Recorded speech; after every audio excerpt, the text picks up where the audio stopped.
excited about today's show. Man, Emanuel Rivera, you are a legend, bro. Like you're a really critical part of what we do here at City Center. You know, we work within a collective impact model, and so, you know, whenever we say, "Hey, we should have this program or that program," we don't try to recreate it. You know, and if it's already in existence, and so that was the absolute case with the Come Up Foundation and the boxing program that you guys do here at City Center and many other schools and places now. It's been a game changer for our kids. And, you know, it's not just the boxing, though. It's you. You know, honestly, you have this gift to really speak directly into the hearts and lives of young people. And honestly, as we talk about stories of hope on Voices of OKC, you're a voice of hope. Your story, it fosters hope in so many people. And so that's why we wanted you to come on. And honestly, man, just because, man, I consider you a friend, and just consider you a person that I really look to as an example in so many different ways. So thank you for what you do with our kids, man. It's really been eye-opening for me to see some of the progress we've seen with some of our young people, just by gaining that discipline, you know, that you offer them, and the life lessons and the mentorship that comes with it. So thanks, man. But so really, like, in short, give us the short version, because we don't have a ton of time. Yep. But there's so much about your story and your life that's just so inspiring. But yet, tell us about where you came from, briefly what your upbringing was like, and what brought you to Oklahoma to do what you're currently doing. Yeah, you know, I was born and raised a part of my life in Chicago, Southside Chicago. Yeah. So as a teenager, I moved to a small town called Henrietta, Oklahoma. So that was a big, culture shock, and we were the only Hispanic, Spanish-speaking Hispanics in town. You know, so definitely a big difference coming from a neighborhood where it was mostly all Hispanic. So. I didn't have a lot of discipline. I didn't have a lot of direction.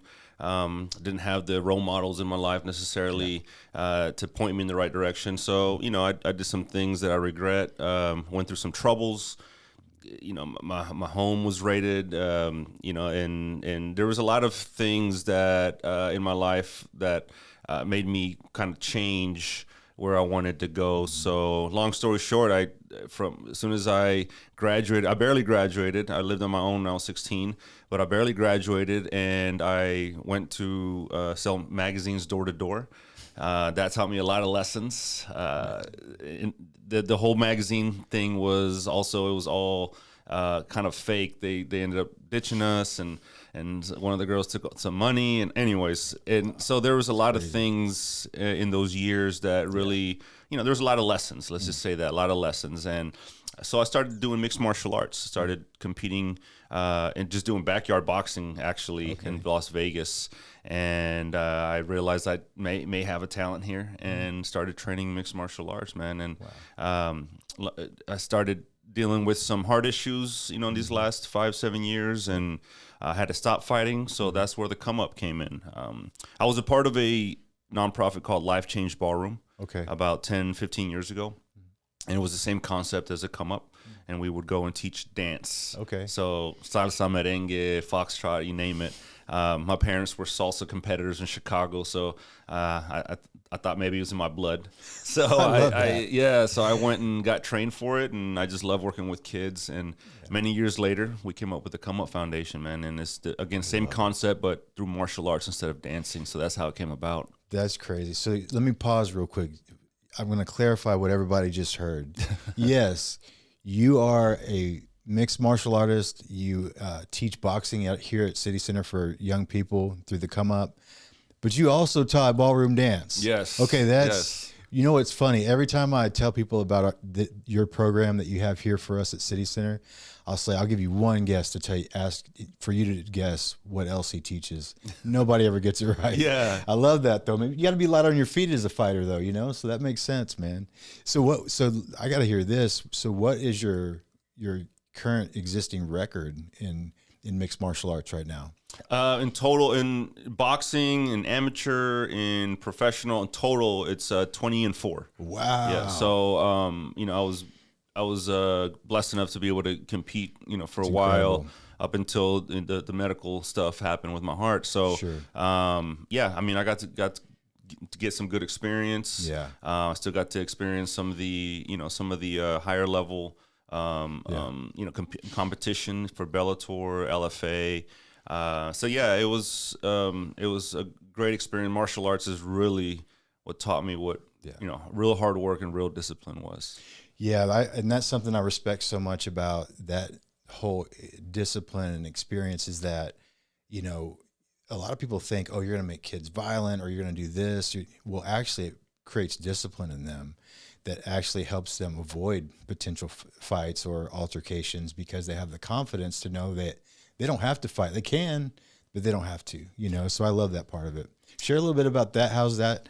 What have you seen in some of the kids that come through the program is in regard to, are they less violent? Have they become more aggressive? What's that look like in the program? Man, it really is, like you said, the opposite of aggression. They learn how to emotionally control themselves. So that emotional control, emotional intelligence. Yeah. If they want to fight, they come to our practices, right, and they get it out there, spar it out. Yeah, absolutely. And when you're training mixed martial arts, one thing that you do is get humbled a lot. No matter what level, no matter what size you are, you get humbled. You let all this aggression out. You start really second guessing yourself, and there's no reason for me to fight outside of here. Sure. There's real consequences in the street, right? And a lot of people, they're not going to fight. They're going to go to other things to try to hurt you. So, that's what we've seen is the kids learn how to be leaders, how to be men, how to be women with character, and learning again how to control their emotions and controlling your emotions goes very far in anything that you're doing, right? It could be just a job, it could be a relationship. It takes you very far. So that's the main thing mixed martial arts does is create this discipline, give you the real definition of hard work, right? And then the emotional intelligence is the biggest three, in my opinion.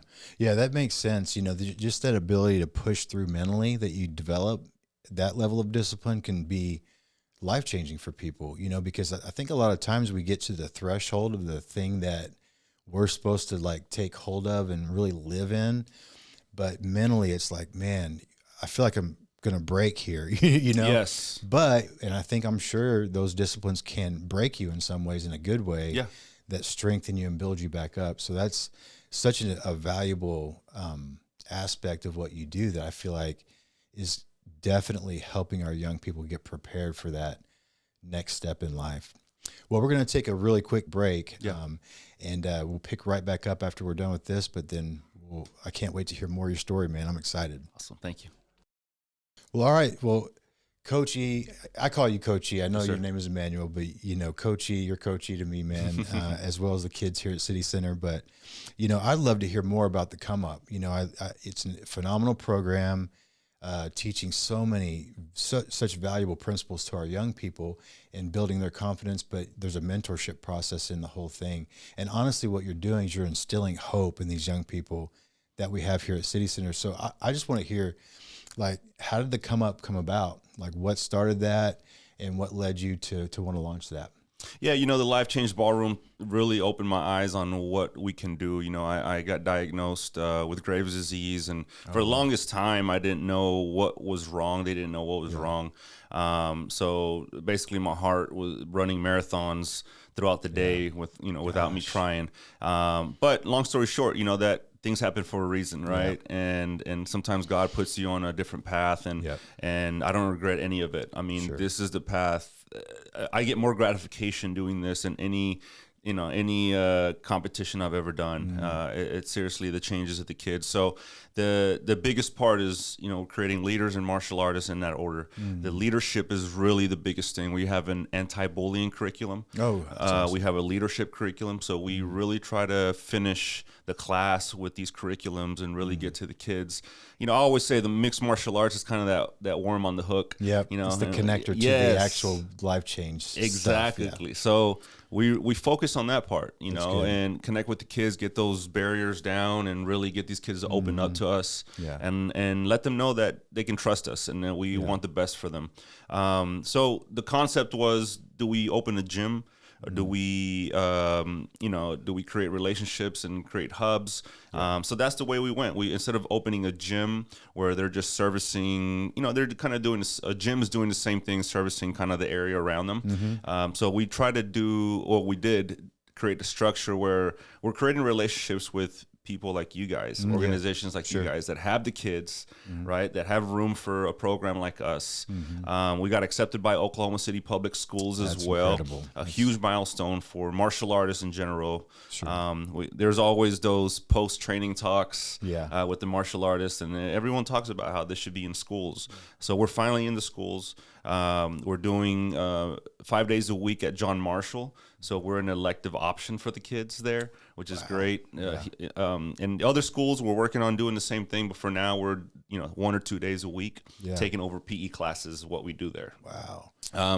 But yeah, that's initially the structure, is try to create hubs all over Oklahoma City to reach as many kids as possible and have a location near as many kids as possible. Yeah, that's really good. Yeah, that's very, very similar to our hope and goal at City Center. And so that it just makes too much sense to, instead of having all that overhead in the gym, and just, this new space that you have to maintain, all that stuff, such a smart move to lock arms with other organizations that have access to the kids, and they already have the space. Reduces your overhead. There's so many great things that can happen there. It helps you really focus on the programming and the message you're trying to get across to the kids. So that's phenomenal. Where can they go to look up your website? What's the web address? Yeah, you can go thecomeupkids.com. Okay. Obviously, give us a follow on Instagram and Facebook. Facebook's The Come Up Inc. Okay. And then on Instagram, it's The Come Up Foundation, or The Come Up _Foundation, rather. So very cool. Well, if you're listening today, please go check out his website and those different social media handles. They do phenomenal stuff. So very excited. Well, shifting gears a little bit, I want to ask you a couple questions about just some pivotal points in your life. I know that for our kids here at City Center, the ones that you get to work with and serve, there's just a moment that has to happen sometimes. There's just a situation, or there's a person that comes into your life that really can speak into all of us. But was there one person that sticks out in your head for you that you look back and think, man, that person really instilled hope in me, and then also helped me change my mindset and way of thinking? Is there somebody that stands out to you like that? Throughout your journey, I feel like there's multiple people, right, that kind of open your mind to different things. But I will say my mom, my mom's been a big supporter in whatever I wanted to do. She's always, supported me and behind me. When I got in trouble, she was there, and I just remember her being emotional. Just she knows, as a parent, you kind of see the potential in your kid. And then when we're not meeting that, obviously it's a heartbreak situation. So I remember that. I remember when I got in trouble, and she was out there when I'm getting arrested, and and she's sitting there with crying, and you just kind of feel like you let everybody down. Sure. And that kind of gave me the turnaround of I don't want to do this anymore. I got to get out of here and figure something out. So that, to me, that was a very pivotal point. It still took some time after that, because it takes time to get discipline and to really have a vision. For sure. But yeah, that, to me, there's been many mentors and many people along the journey that have a very important role in your success. So for sure. I can name many, but my mom has always been that number one. Yeah, I can relate to that too. My mom, I mean, she's always prayed for me. And it was really hard for her when I experienced everything that I did as a young person, getting wrapped up in that robbery and shot and all these different things. But she was one person. Mom is always the one person. Man, I don't care what you do. Mom is going to be there and solid for you. And so grateful for that relationship for me personally too. That's been critical in my development and everything in life. So, well, I want to hear, what are a few steps, someone here in OKC, say they're on the fence about getting their life in the right direction, or they're just on the fence about maybe even launching a nonprofit organization like you did. What are some simple steps they can take to start pursuing hope for that actual thing that they feel like is inside them that they need to do, but they don't know what to do. Like, what's the next step? What's the first step? So maybe you could share the first step and maybe a couple other steps that you took. The first steps I took is looking for people that, that inspire you, right? If you look around and in the group of people you're hanging out with and you're not being inspired, then, you're probably in the wrong position, right? You're probably in the wrong group. Yeah. We always tell our kids, if you hang out with 5 losers, you're going to end up being the 6th one, right? If you hang out with 5 winners, it's inevitable that you will be the 6th one to well. Good. So I think it's look at your surroundings, look at your habits, right? In order to have change in your life, you got to change things in your life. Sure. So that's what I would say is really start looking at things that you feel like are holding you back. And it doesn't change overnight. You got to set a timeline. You got to change the way you think. You got to rewire the way you're doing things every single day. And being around people again that inspire you, I think is like you. Your story is amazing. What you do here is amazing. So I take inspiration from all the leaders that I work with. At different organizations. I'm always trying to keep that that student mentality. Sure. Always. I'm always learning. I'm always willing to learn and listen to people that are in positions like you guys that are running successful businesses and organizations already. So that's what I would say. That's awesome, man. So what do you think the next step is for the Come Up? Like, what's your big dream like for the Come Up? I know you want to be in every neighborhood you can possibly be in, basically within proximity of students. But so what is it for you guys? What do you think the next thing is for you? Honestly, eventually is opening a kind of a couple locations where these kids can, we can pick the kids up from school, maybe having a Come Up bus next to all the school buses and having the kids that are qualified to be able to jump on that bus and come, finish homework, do things like that, and then train mixed martial arts, get fed, all that, kind of what you guys are doing here, right? Okay, so, I mean, I love you guys' concepts, but right now it's really just outreach, right? Yeah. It's just really getting in front of as many kids as possible and changing as many lives as possible, creating jobs, being able to hire within. So all these kids that are coming up with us, making them instructors and mentors as well. And we're 3 years in, so we're just now kind of getting into that phase where we have some of the kids that are seniors and graduating. That's exciting. They've changed their lives, and now we want them to go and share that and change other kids' lives. And I tell these kids, and best is there's no gratification like changing, other people's lives. Sure. It really forward, is. Like what you've experienced yourself, letting someone else experience that same thing. So I think that's the main goal is right now is doing that is just getting, letting everybody know that there's a location near them where they can get free mixed martial arts training. That's incredible. And then, and then we sneak in the mentorship and the leadership and all that in there. So that's incredible. Well, you're doing amazing work, Coach E, and we are so grateful to have your program and your organization here in our space, just serving the kids that we get to serve, making a tremendous impact. I would say an eternal impact. And it's very significant. We can see it in some of our kids that we get to serve. And so thanks for what you do, man. Thanks for saying yes to the opportunity to launch an organization. It's not easy, Yes. It's not, this. It's really challenging. And then raising funds for that organization, it can also have some challenges, but man, you're doing it and it's making a big impact. So man, I would love to hear a win story, that you guys have had with maybe a young person that you serve, but do you have like an example of, man, this moment with this person that we get to participate in this program with, man, this is impactful for their life and for mine. Do you have an example there? First of all, I'll say Britain Church, and then you guys were our first 2 locations. Yep. So we appreciate you guys trusting us. And but one of our biggest wins, I think, is a kid named Javier. Okay. It was and I say it was one of our first. It was kind of like that first light bulb. Like, man, we can change lives, right? He was going down the wrong path, hanging around the wrong people. His mom was just beside herself, didn't know what to do, where to put him. He didn't even want to come to class, martial arts class. She kind of made him, and then he ended up never leaving.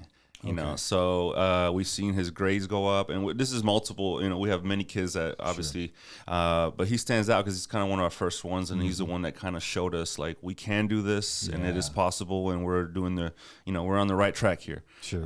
So yeah, that was the biggest thing. Is this kid is just he's going to Metro Tech now. He's doing welding. You know, straight A student, honor roll, and it's just a complete 180 to where he was. Sure. So that's, to me, those are the stories that we're just keep us going. Yeah. You know, and you know this, man. It's what keeps driving us to keep, copy and pasting the same results with other kids. But yeah, it's just a reminder that we are on the right track here. Yeah. It's so good to have those stories that you're absolutely right, because this work not only is, it's hard to raise funds, it's hard to do these different things, but it's really hard, messy to be in relationship with, anybody that's facing challenges whatsoever. But that's where the magic happens, when you actually engage in a relationship that, like you're doing, and it's through mixed martial arts, but that's the conduit for the relationship. Yes. And when you're willing to get in the trenches with people in relationship, it can completely change everything. And I would even say, for me, I feel like I'm impacted more, maybe than they even realize they are at times. And so that's why this work is so special, to think about the people in my life. There's some images that I have that I can remember, the teacher and the person that, it may have been one or two encouraging words, but at a very formative age, it made a big difference in my life. And even though I had challenges in between that spoken moment in elementary school and from the time I got into a lot of trouble in my life, it still is applying today. It's still like, I can remember that, And so I have to believe that there's hundreds of kids in our city right now with memories from Coach E and from your other instructors that you work with, that they're just locking onto, and then honestly, those moments are probably their hope that's fueling what they believe could be their future.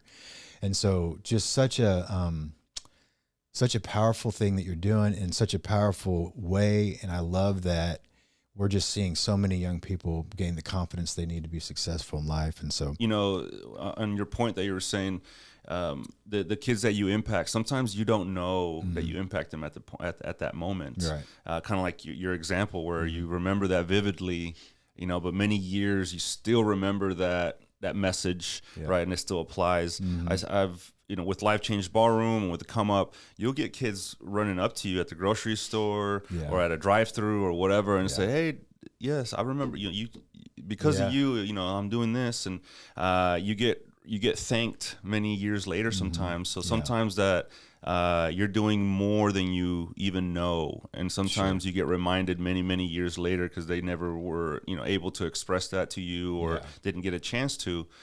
So if you're doing work like this, just remember you're doing a lot more impact than you think, just because you're not being told at the moment. It's like trust the process and trust that you're doing. You're making changes.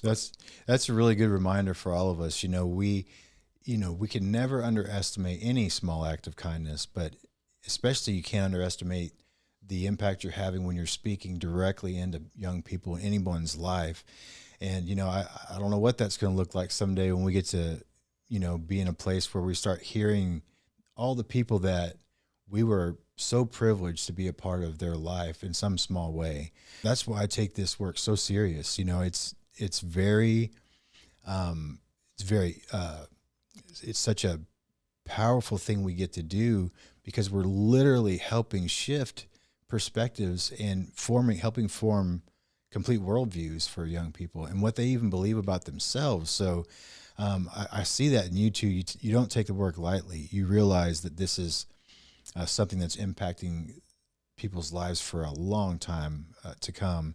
And so whenever it comes to just being committed to this work, that's why. Because I know even if it was one person that said something to me down the road, I just it feels it's reassuring knowing that there's an impact being made. And so, and you can feel like, when you're doing this work, you could have your nose to the grind and just be working and doing the thing, copy and pasting, results, like you said a minute ago. And if you don't look up sometime, you don't get to see, you have to remember those stories so you can remember why you have the energy to actually do the work. So, Coach E, thanks for coming on. We hope to have you again at some point. We'd love to hear more stories about young people that you're serving and more of the work that you're doing.